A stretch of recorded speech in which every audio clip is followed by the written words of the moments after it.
Pessoal, então começando aí nossa aula de sistemas articulados, certo? Começa aí com um mecanismo de 4 barras. Um, dois, três, 4 barras, já conhecemos, né? Ó. Esse aqui é o mecanismo mais utilizado, a sua construção é muito simples. E não é por isso que não tem mecanismo mais de 4 barras. Dependendo da exigência técnica, a gente tem o mecanismo de 5 barras, 6 barras. Que eu coloquei o mecanismo do Watt. 6 barras, é pesquisar aí no YouTube. Como que ele constitui, né? A gente sabe que um vai ser o suporte, o blank. A peça 2, ela vai ser minha manivela. Geralmente ela é acionadora, ela pode tanto girar como apenas oscilar. Se ela gira, ela transforma o movimento de rotação em oscilação da peça 4. Porque essa peça 4 geralmente ela é acionada, né? No caso da 2 é funcionadora. No caso da 4 funcionadora, a 2 será acionada e a 3 vai ser o que transmite o movimento. Se a peça 2 oscila, o que ele vai acontecer? Vai multiplicar o movimento de oscilação da peça 4. Então, o que acontece com esse tipo de mecanismo? O travamento do mecanismo. Se no caso da manivela a peça 2 girar completamente, não ocorre travamento, não tem problema. Agora, se a peça 2 oscila, né, ó, há a possibilidade de travamento das posições extremas, certo? Então há casos, né, de ocasionar o travamento aí. Se a peça 2 gira completamente, né, ó, a possibilidade de ocorrer travamento é mínima, certo? Agora, se a peça 2 oscila, a possibilidade pode acontecer. A gente olhar aqui, ó, tanto a peça 4 que vai, né, ó, de 0,4 a B ou 0,4 a B', está alinhada com a peça 3, né? Então você pode perceber quando ela for voltar no retorno, ela vai ter um travamento, não vai conseguir voltar, né? A peça 2 vai ter uma força contra ela. Então o que precisa fazer? A gente fazer um estudo para comprimento de peças, né? A gente usa a lei de Grashof, certo? Vamos fazer exercícios aí também sobre isso. Então, essa necessidade de estudo de comprimento das peças, né? Que a lei é uma lei muito simples, que a lei de Grashof vai estabelecer legal, e a gente evitar esses pontos mortos, né? Ó, quando a linha de ação, né, coincide com a direção da peça acionada. Então a gente percebe aqui, né, ó, que a peça está acionada aí, ó, de 0,4 B' e a linha aí, a gente consegue perceber um travamento, certo?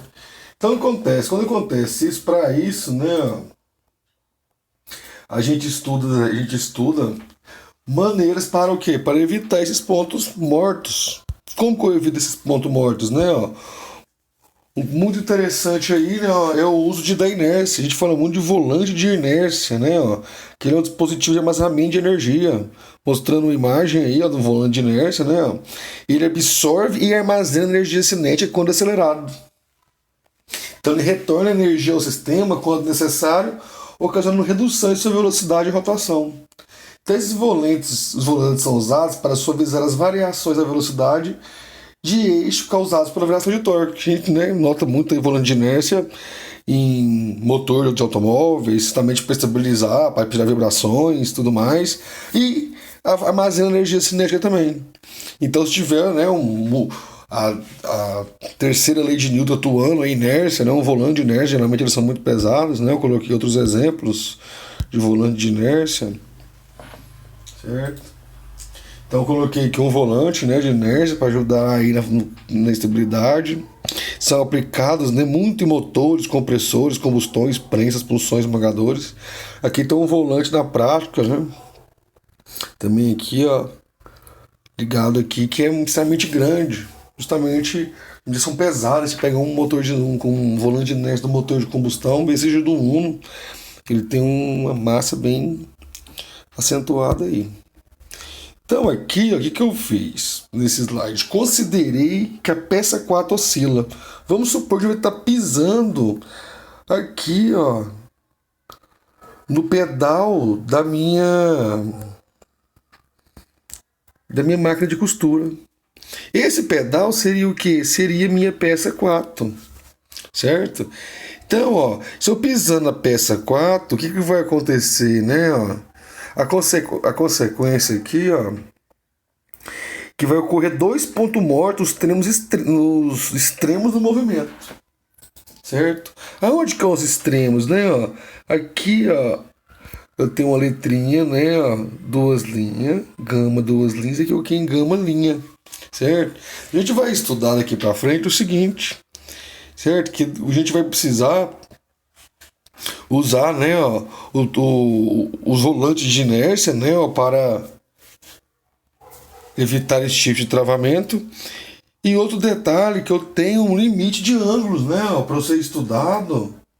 Eu tenho que saber qual que vai ser o ângulo, né, ó, esses ângulos em verdinho aqui, essas bolinhas verdes que eu fiz aqui, justamente para a gente evitar esse tipo de travamento, certo?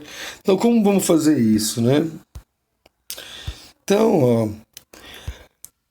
o ângulo de transmissão, o que é o ângulo de transmissão? O ângulo de transmissão nada mais é que ele é esse ângulo aqui, ó, certo? Então eu vou ter um limite desse ângulo, a gente saber se ele vai ser, ele pode passar e ultrapassar tal ângulo, né? Então eu preciso calcular esse ângulo, certo? Então, né, eu tenho que evitar algum certo travamento, então eu preciso calcular o ângulo de transmissão, que é o ângulo que liga, né, a peça 3 com a peça 4, certo? É peça 3 com a peça 4. Então, como que eu calculo, né, ó, esse valor de Z? Eu preciso calcular esse valor de Z. Então, para eu achar Z, eu vou usar uma lei muito conhecida nossa, chama lei dos cossenos, certo? Então, ó, como é que ela funciona? Né? O lado A ao quadrado é igual a B ao quadrado mais C ao quadrado menos 2 vezes B vezes C cosseno de alfa. Então, bem interessante aí para mim. Pergunto como eu vou fazer isso. O que acontece, né? Eu vou dividir em dois triângulos, certo? Então, tem um triângulo aqui, ó. Por isso que a gente fez essa pontilhada aqui, ó, esse Z aqui que eu fiz aqui, ó, na minha pontilhada. Então aqui eu fiquei com dois triângulos, né? Ó. Então eu tenho um triângulo, eu tenho esse triângulo e tenho esse triângulo, né? São dois triângulos, né? Dois triângulos, certo? Então como é que eu faço isso, né? Ó, eu vou fazer a lei dos cossenos, né? Ó, usando o Z para cada um deles, certo? Então fica assim, ó. Percebes o quê? Que eu peguei Z ao quadrado, fiz em função primeiro essa primeira equação, né? Ó, eu fiz em função primeiro aqui desse triângulo, né? Esse aqui é esse triângulo aqui, certo? E o de baixo, esse é para o triângulo de cima aqui, a função de R3 e R4. Então eu falei que Z ao quadrado é igual aos lados, né? A soma dos lados ao quadrado, menos duas vezes, né? Um lado vezes o outro, multiplicado pelo cosseno do ângulo que está oposto a Z.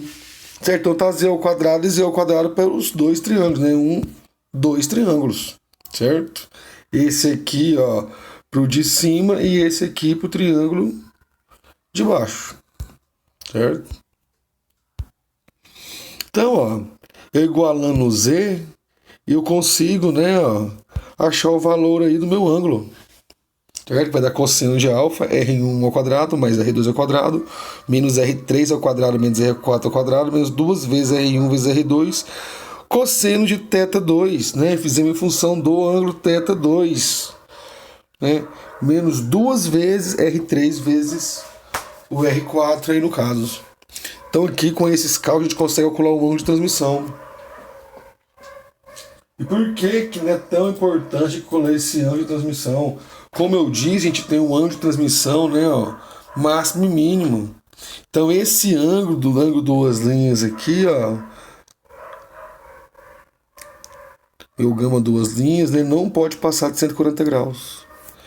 E meu mínimo de 40 graus também não pode passar, né, ó, no meu lâmina duas linhas. Então a gente vê aqui, ó, meu gama duas linhas, meu gama da linha, né, ó, que é de 40 graus, e meu gama duas linhas, que é pro meu de 140 graus aqui no caso, certo?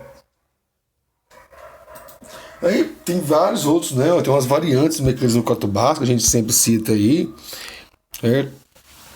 Mas é bom esquecer que é importante, né? Ó, se isso acontecer, acontece uma atrito elevado das articulações, nas juntas articuladas, né? Ó, quando articulado quer dizer que são segmentos, né? Ó, elos, né? Ligados a articulações. Então previne o travamento pela tendência do alinhamento das peças 2 e 4.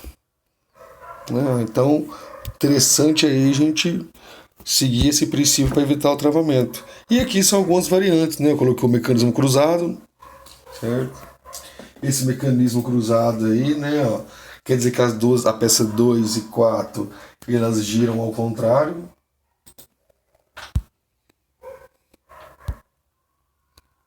Certo? Tem as dimensões para elas aí, o Mário você vê que aborda bem isso aqui. Esse aqui é o mecanismo da locomotiva, né? Ó. As peças opostas possuem o mesmo comprimento, tanto a 2 e a 4 como a 3 e a 1, né?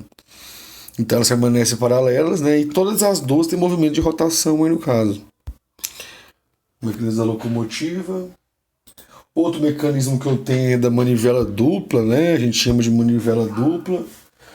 Né? Tá aqui no caso, tanto a peça 2, a peça motriz, quanto a peça conduzida 4 giram, né? Ó. Se a peça 2 gira com velocidade constante, a peça 4 é variável, mas a gente fala mecanismo de retorno rápido aí no caso, né?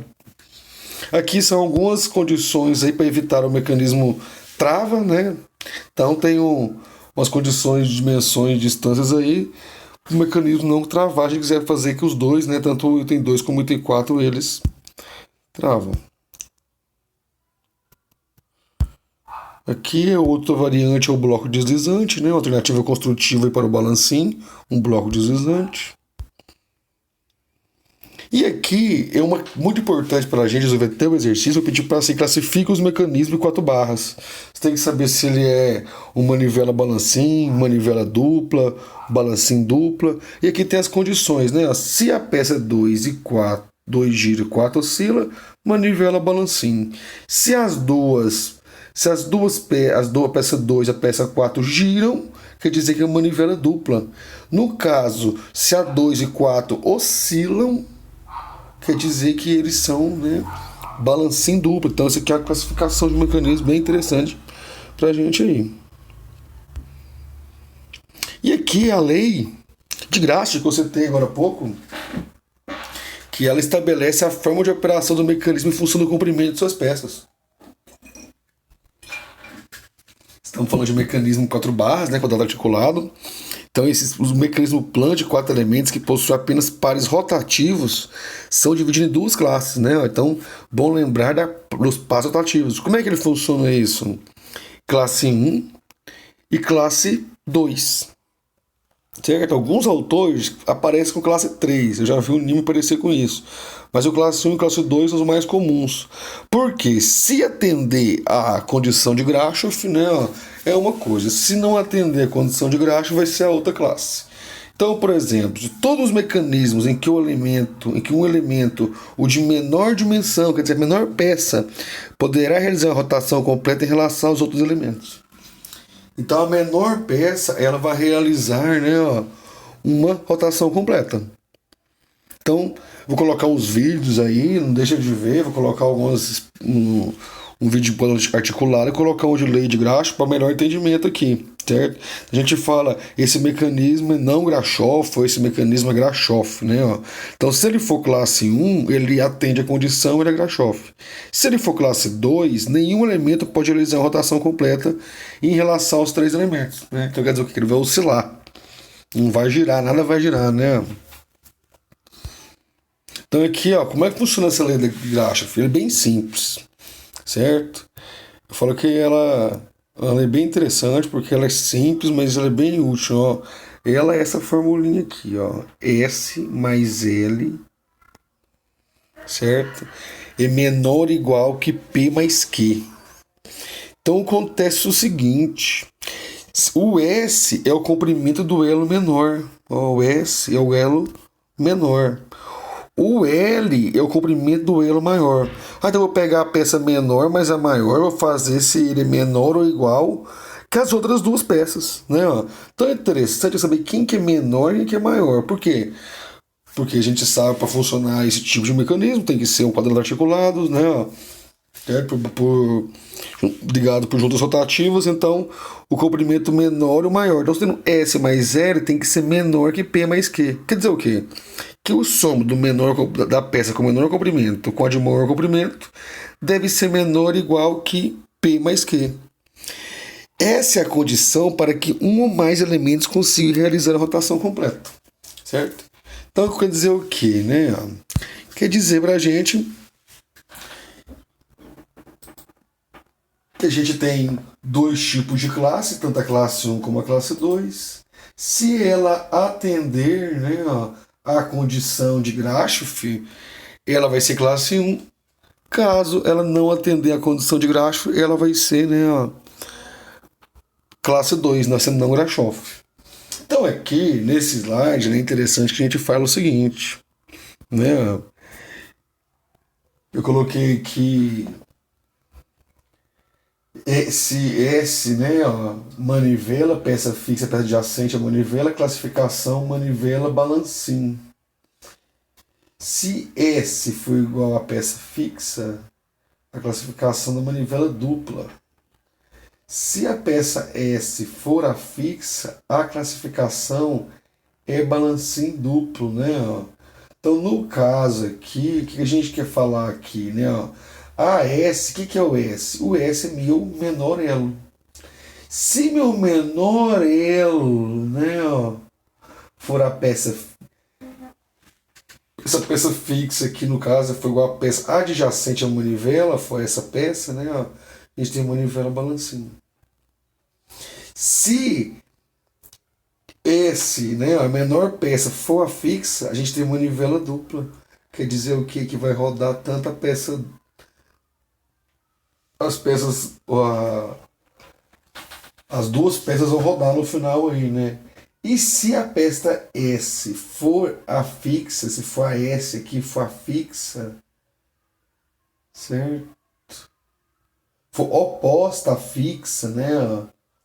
Se a peça S for oposta à fixa, no caso, a gente vai ter o quê? Um balancinho duplo, certo? Então vai ter uma... Então é bem interessante essa parte aqui, mostra legal lá, ó, quando é S, né, ó, a peça fixa aí, ele é adjacente à manivela. É interessante você pegar a S, né, ó, quando ela é a peça fixa, a menor peça, e quando ela for oposta, né, ó, a fixa. A gente tem balancinho duplo. Então nos vídeos eu vou mostrar, vai ser bem interessante para a gente entender legal isso aí. Certo? Então, vocês vão ver a condição para ser manivela balancim, para ser manivela dupla e para ser, né, balancim duplo, certo? Então, o vídeo vai dar um bom entendimento aí para entender como que funcionou aqui, eu colocando cada, né, o quadrado articulado e eu colocando a peça fixa sendo, né, relação à manivela aí. Então aqui eu criei 3 exercícios. Falei, classifica o mecanismo segundo a lei de Grashof e demonstre os cálculos. Então eu fiz o exercício 1, o exercício 2 e o exercício 3, certo?